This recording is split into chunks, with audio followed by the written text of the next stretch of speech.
So after that weekend in Austria where the McLaren boys were actually fighting each other for the first time this season, to say anticipation for the British Grand Prix was high would be an understatement. All season long, we have been waiting for fighting at the top and not the 15th tire management 3-second gap race, so it seems we actually may have something to eat for once. Yeah, the battle between Lando and Oscar only lasted like 10 laps, but at the end, Oscar was pushing Lando, and if there wasn't traffic, who knows if he actually could have caught him. So the big question this weekend is, was that race a one-off, or are the McLaren drivers actually fighting each other now? Who knows? Guess you have to watch the video to find out. Anyways, to host this potential battle between the drivers, I couldn't think of a better racetrack to do it than Silverstone. Yeah, there are other tracks like Interlagos and Spa, but this race is better for that story since McLaren are based in Britain, and all I'm saying is, if the two drivers were to fight and just maybe crash, then the scenes will be amazing. Anyways, this track is also god tier when it comes to racing. We have exciting years like 2024 producing peak racing, or 21 doing the same to an extreme extent, and even boring years like 23 being a good race, and 2020 as well. And with this year having a tight grid from top to bottom, I'm gonna do what I did in Austria and say that a guaranteed banger race is inevitable here. Plus, let us not forget that many teams are bringing upgrades, major ones at that, so the gaps are closing more and more between the cars. And the cherry on top, there is rain forecasted for Saturday and Sunday. We have to be in for a great race weekend in general, since if I do jinx this race and we actually end up with a certified snoozer, then please don't blame me. I swear I didn't mean it. Anyways, that's enough yapping. You came here for this video, so let us recap the weekend and find some winners and losers from it, along with seeing how my and your predictions ended up. So go join the Discord to experience the weekends live, and subscribe if you're new if you have straight teeth. So enough yapping, and here are the winners and losers from Silverstone. See those clouds up in the corner? That's where the rain is coming from. As always, people, we gotta recap the weekend first, or my entire family dies, and we start with some pretty big news. Firstly, in the war against the people versus Fior Sul IM, after the announcement that Carlos Sainz Sr. of the Sainz dynasty has dropped out of the presidency for the FIA, all hope seems to be lost as we all have to endure more MBS for years to come. However, there is another. The head of House Mayor's son, Tim Mayor, has announced he will stand against the Führer and try to win the presidency. These two have beef, by the way, since a couple years ago, Tim Mayor was exiled by MBS as a steward for some reason, and it seems he has now returned to defeat MBS. If you're like me, you have no clue who Tim Mayor is. However, that does not matter since surely anyone is better than MBS, right? Like I said, doesn't matter. He gets my vote if I even could vote, so you better hope he wins this presidency. Finally, the other big piece of news was obviously the Max Sadie saga. You know, I know Max is a celebrity, so he should expect media nonsense. However, I gotta say, I feel bad for him here, man. Like, my guy is being bombarded by news if he is leaving and betraying or if he is loyal and staying, and it's like, who actually cares? I'm of the camp that he is going to retire this year, and judging by some of his comments made today and his stance on 2026, get your Max retirement stocks now. Trust me, man, the payoff is gonna be huge. Anyways, I hope nothing happens since, man, George or Kimi don't deserve to lose their spot like that. Like, if Carlos losing Ferrari was cruel, then George or Kimi losing Mark is like gassing 100 puppies. So let us see how this saga continues and how I will inevitably be right once again. Anyways, that was the drama this week, so let us get into the weekend now, starting with the Friday practices. FP1 begins, and dear lord, I'm pretty sure Red Bull brought upgrades here for performance, and in terms of the I fucking hate you and hope you die competition, then damn, are they the best performers. The only saving grace for Red Bull this session was the fact that their child slave Arvin Lindblad made his F1 debut for Red Bull this session, which was great. What wasn't great was how he also had a moment with Liam where he impeded him, but hey, he's a rookie driver, so it's all good, I hope. Another rookie this session was alleged Antonelli equal Paul Aaron, who drove for Sauber, and he actually did pretty decent in 17th ahead of Gabby, even though Gabby was the only guy on mediums in the standings. Gabby also had the spin at Cups, only barely saving it, and I guess Gasly looked at that and thought, I'll do you one better. Other than these moments though, FP1 would be relatively quiet, with nothing being evident right now, even if Ferrari were first and fourth. Don't give me hope. FP2 time, and I guess the gods of Formula 1 saw the pretty boring session in FP1 and said, I'll show you boring, since quite literally nothing happened. I mean, you do have your moment here and there, but who cares, dude? I need to see drivers getting hurt for my evil amusement and desires.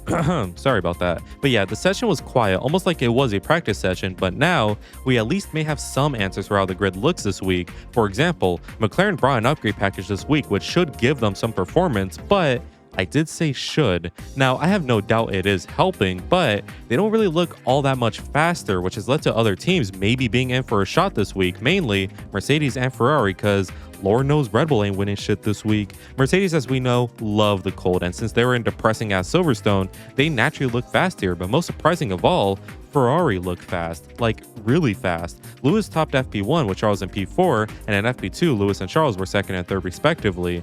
Now, I'm not going to say we're going to win since I doubt it, but I do think massive points can be obtained here, so let us see how they disappoint us. Anyways, that was Friday, so let us hope Saturday can be more fun.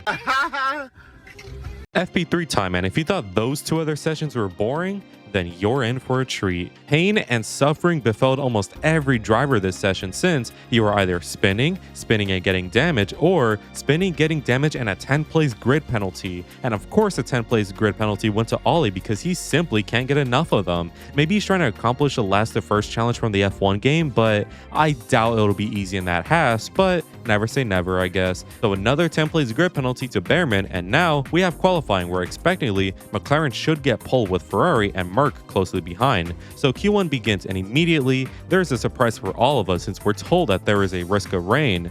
Say that again? So drivers need to set their laps quick, which is what they do, and there is little margin between everyone, so throw in massive track evolution on top of that, and we got a spicy Q1 to eat. But before it gets really good, Colapinto spun into the barrier in typical fashion, which brought out the red flag. So after a slight wait, the red flag is over, and the nerves got worse along with the risk of rain too.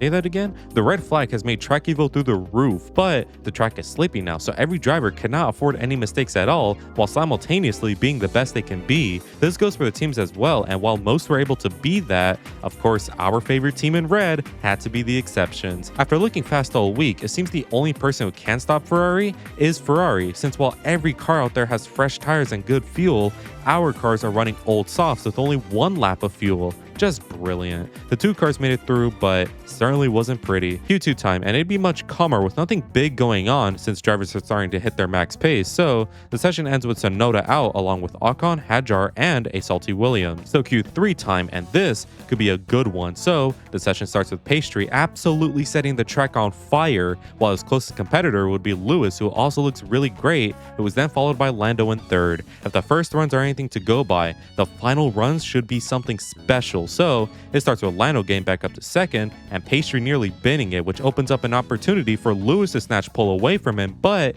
he does the same thing. So it ends up with Pastry on pole from Lando, and what's that? Max from half court somehow gets pole position right at the end, and by a great amount as well. That was completely random, but man was it beautiful. So with the grid now set and rain threatening the circuit, it's time for Sunday, race day.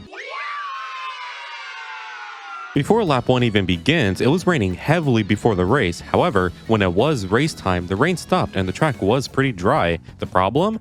Everyone is on inters. The dilemma now is, do you pit for dries or stay on the inters since the rain will fall again in about 15 minutes? The solution? Some pit like Russell and Leclerc, but most stay out anyways. So now lap 1 begins and they are crawling off the start, but they keep it relatively clean at the front. The back though, Liam and Ocon had a crash that resulted in a virtual safety car and Liam out, with Ocon damaged for the race. So how are our dry runners doing? Well, they're catching up, but surprisingly, they're not too faster. So VSC is concluded, and for fuck's sakes, man, Gabby has now crashed, which led to another VSC, and all this is doing is benefiting those on inters and really hurting the guys on slicks. So VSC yet again lifts, and now Pastry is really fast and gets ahead of Max right when the rain is starting to fall. Man, it's not even lap 10 yet. So now it's lap 13, and Jesus Christ, everyone has to pit dry or inter now since this rain requires new tires, and this rain should last for about 10 to 15 minutes. However, the rain gets way too crazy and a safety car has to come out, which is when I realize Pastry is just dancing off in the distance. This man was 15 seconds ahead of everyone else, but even crazier, Stroll is fourth with the most amount of pit stops than everyone else. Right. Anyway, safety car is now in, and never mind, man. Can we please just go racing? Hadjar rear-ended Antonelli, which I don't blame him at all since he did quite literally appear out of nowhere, so the safety car is now out again.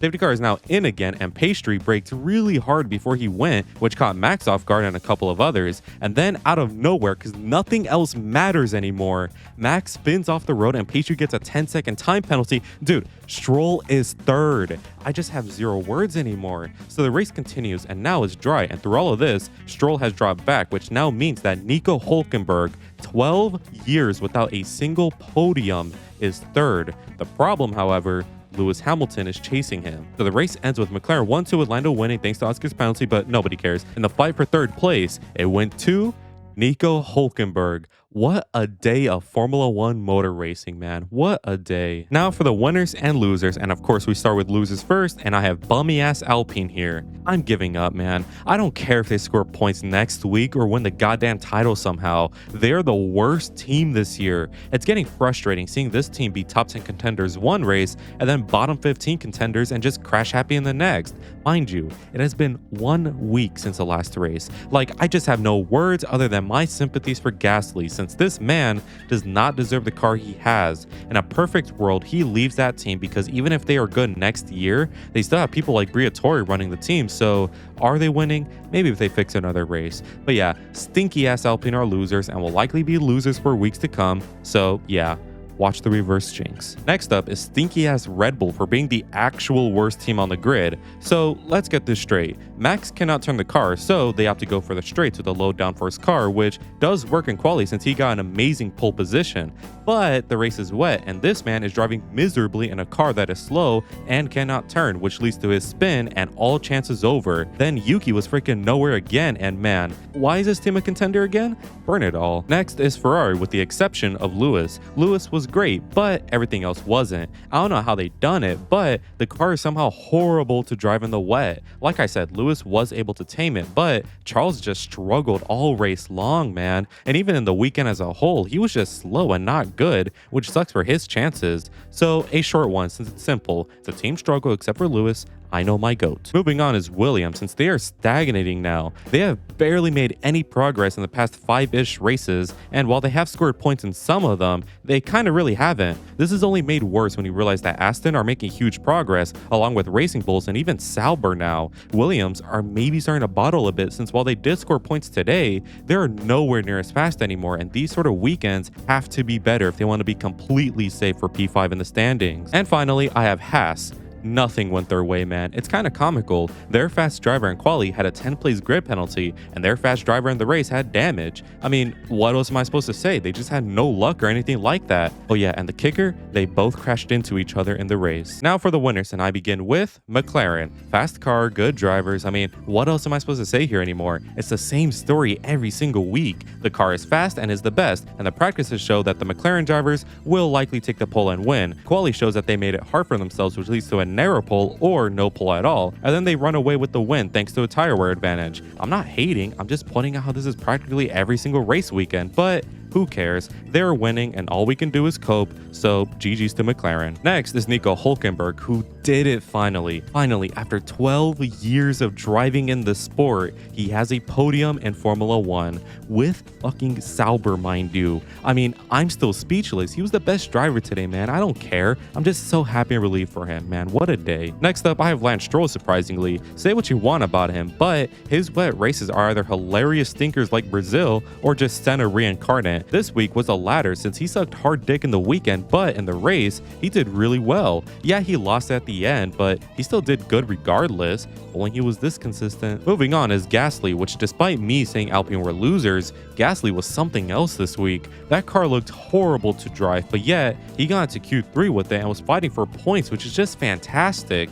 I really don't know how Pierre does it, since if it were me, I would have given up by now, but props to him for being a trooper. I pray for the day that Pierre can get a comfortably top 10 car again, since the streets to this day still talk about 2021 Gasly. I'm praying he could somehow get a better car soon, and I recommend the same for you as well. Finally, I have Lewis. I already mentioned him with Ferrari, so this will be short. This week, he was on it. This is why we hired him, by the way, since if this was science, then no points would have been scored this week. Lewis was great and fast, even in the wet once he tamed the car, unlike what Charles did. And yeah, short portion, like I said. Now for my bonus category, and I Have nothing, man. What am I supposed to do here? Bonus category is that everyone gets a lollipop. How about that? Finally, let us see how my predictions and bingo ended up. My quali predictions were actually not that bad, just a bit out of order. My race predictions were wrong, but hey, I got Lando right. My random prediction was kinda almost right, not really. Your predictions were also wrong, like me, but you know, that's also a given today. And finally, my bingo card got some things wrong. Anyways, those were my British winners and losers. Can you guys believe that I had fun this weekend? Seeing cars drive around here is always such a treat, so what can I say, man? I'm a Formula 1 fan. But now we take a 2-week break until we get back underway for Spa in Hungary before we enter the summer break. This season has been amazing, so let's hope it can get even greater. Anyways, I want to give a quick shout out to all members of the vlog for their continued support, and make sure to join if you want cool benefits, as well as just helping me out. Anyways, if you enjoyed today's video, make sure to leave a like and subscribe since it really helps me out. And make sure to let me know in the comments what your winners and losers are. And as always, have an amazing day. Good weather for the duck.